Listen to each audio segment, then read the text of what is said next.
دربار یزید میں ایک شامی آیا، شام کا رہنے والا ایک شخص آیا، اور حضرت امام حسین کی ایک اور صاحبزادی ہیں، ان کا نام فاطمہ ہے، فاطمہ بنت الحسین۔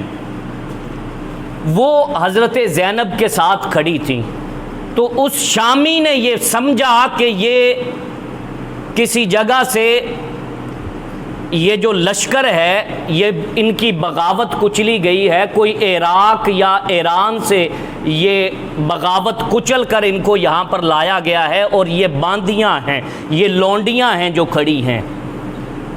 تو شام کا وہ رہنے والا شخص اس نے دربار یزید میں جب فاطمہ بنت الحسین کی طرف دیکھا تو اس نے اشارہ کر کے کہا کہ یزید یہ لونڈی مجھے دے دو، یہ باندی مجھے دے دو۔ حضرت سیدہ فاطمہ بنت الحسین چیخ کر اپنی پھپھی حضرت زینب کے ساتھ لپٹی اور کہا کہ پھپھی جان اب ہمیں باندیاں بھی بنایا جائے گا۔ حضرت سیدہ زینب نے کہا کہ نہیں بیٹی، یہ حرام ہے، کوئی اس کی جرت نہیں کر سکتا، اور یہ بدبخت یزید بھی اس چیز کی جرت نہیں رکھتا۔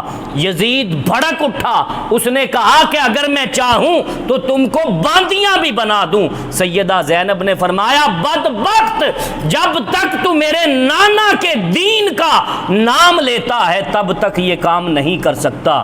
وہ شامی شخص اس کو بعد میں پتا چلا اور اس نے کہا یزید لعنت ہو تم پر، یہ رسول اللہ کی شہزادیاں تم نے ان کا یہ حال کیا ہے۔ میں تو سمجھا کہ ایران یا عراق سے کوئی کمک سر ہو کر آئی ہے اور یہ ان کی لونڈیاں ہیں۔ انہوں نے کہا یہ رسول اللہ کی شہزادیاں ہیں، ساری کائنات ان کی کنیز ہے اور تو ان کو کنیز بنانے کی بات کرتا ہے۔